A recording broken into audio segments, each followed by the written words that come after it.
এদিকে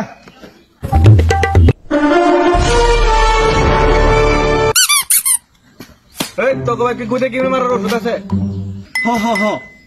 আমরা তো মেলাখানে আনি থিছে তাহলেই কর যা ভাই তোর ওষুধ নিয়ে গাদা।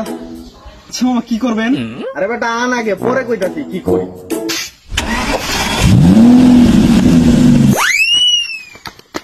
এই যে মামা নিয়ে আইছি।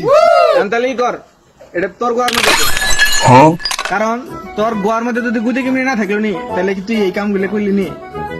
এই যে বান্দরামি গুলো করলি। হই রে হোস্ট মা মাইসর ফেলাইবে খবর পাই না। এই আমি বলছি আমি তোমরা তো ডক্টর বললে